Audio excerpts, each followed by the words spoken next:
양육권 총정리. 양육권은 무엇인가? 양육권은 누구한테 가는 게 맞는가?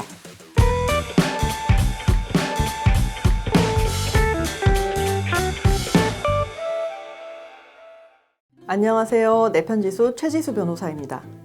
오늘은 양육권에 대해서 알아보겠습니다. 양육권은 어떻게 결정되는 거고, 핵심, 유책 배우자는 양육권을 가질 수 없는가? 이거에 대해서 얘기해 보려고 합니다. 친권이라는 말도 많이 들어보셨고 양육권이라는 말도 많이 들어보셨을 거예요. 그러면 친권하고 양육권이 뭐지? 친권은 자녀의 신분, 재산, 권리, 의무에 대한 사항을 결정할 수 있는 권리를 말해요. 그러니까 예를 들어 서류상으로 뭔가 사인한다는 걸 쉽게 생각하시면 돼요. 수술 동의서, 이사 갈 때 전입을 하느냐 마느냐, 주민등록지 이전, 이런 권리에 관한 내용을 결정한다는 게 친권이고요.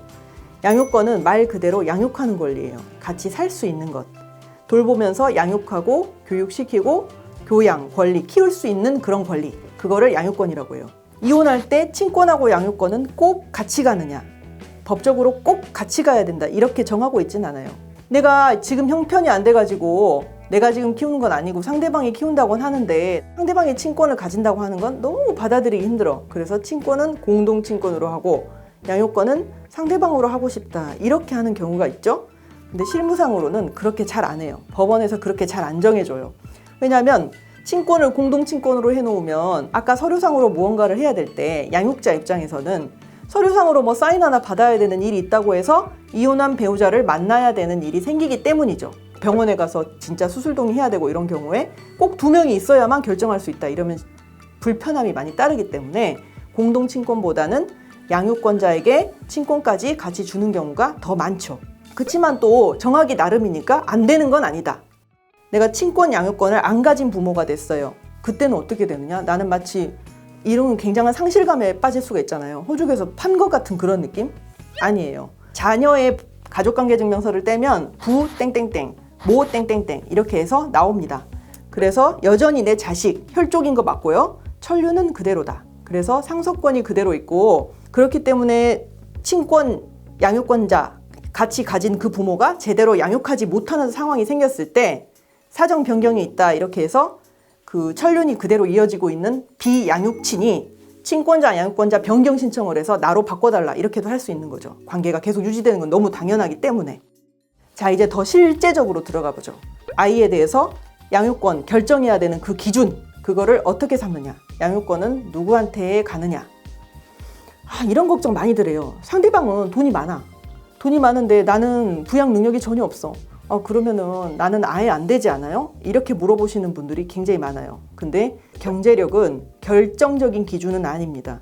돈 있는 사람이 절대적으로 유리한 건 아니에요. 더 중요한 거는 제1의 기준, 자녀의 복지에 누가 적합한가. 물론 경제력이라는 부분은 자녀의 복지에 결정하는 큰 요인이기 때문에 당연히 영향을 미치죠. 근데 실질적인 기준은 경제력, 이게 최우선이 아니고 현재 누가 양육하고 있는가, 그겁니다. 이혼을 하면서도 자녀에게 가장 큰 변화를 일으키지 않고자 하는 것이 법원의 기본적인 입장이에요. 그래서 만약에 지금 이미 별거 상태가 지속되고 있는 경우가 많이 있거든요. 이혼하는 상황에서는 누군가 집을 나갔다거나 아니면 이미 주말부부로 뭐 생활하고 있다거나, 이렇게 해서 주된 환경이 누구한테 자녀가 지금 키워지고 있느냐, 이게 제일 커요. 그래서 한순간의 판단으로 나는 못 견디겠으니까 잠깐 뭐 시댁에 맡겨놓고 친정에 맡겨놓고 뭐 잠깐 나는 나간다, 이거가 나중에 돌이킬 수 없는 문제가 될 수 있어요. 엄마가 없는 환경 또는 아빠가 없는 환경에 익숙해져 있을 수 있기 때문이죠. 그래서 현재 누가 키우냐, 이 문제가 중요하고요. 두 번째는 이제 자녀의 의사가 어떠한가, 이거죠. 이제 누군가가 자녀를 두고 나갔다, 이렇게 하면 그 자녀 입장에서는 내가 버려졌다, 이렇게 생각을 하게 되는 경우가 있죠. 그거는 집에 남아있는 그 부모가 혼인 파탄에 책임이 있는 사람인 경우에도 마찬가지예요. 자녀는 자녀 입장에서 생각해야 돼요. 유책 배우자는 양육권 못 가지나요? 아닙니다. 아빠가 잘못했다, 엄마가 잘못했다, 그 잘잘못을 따져가지고 누가 잘못했기 때문에 저 사람한테선 클 수 없어, 이렇게 생각하는 거 아니거든요. 법원 입장도 똑같아요. 누가 잘못했는지가 아니고 누가 아이한테 지금 현재 상황에서 적합한지입니다. 양육권 결정에서는 자녀의 성장과 복지가 우선이에요. 자녀한테 더 좋은 양육자가 누구인지가 핵심인 겁니다.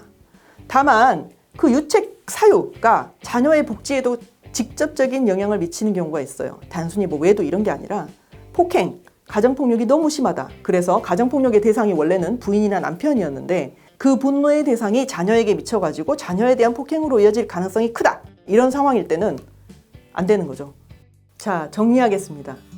친권과 양육권은 개념이 조금 다르지만 실무상 양육권을 가지는 사람이 친권까지 같이 가지게 되는 경우가 더 많다. 법원에서는 그게 더 양육에 용이하기 때문에 그렇게 해주는 경우가 더 많다. 그 다음에 양육권 결정 기준에 있어서는 경제력이 결정적이냐? 그건 아니다. 가장 우선시되고 있는 게 현재 누가 키우고 있느냐. 양육 환경의 변화를 최소화시키면서 자녀의 복지를 위한 방법이 뭐냐? 이거다. 그렇기 때문에 유책 배우자라고 하더라도 유책 배우자이기 때문에 난 당연히 애를 못 키워 이렇게 지레 포기하실 이유는 없다. 내편지수 최지수 변호사였습니다.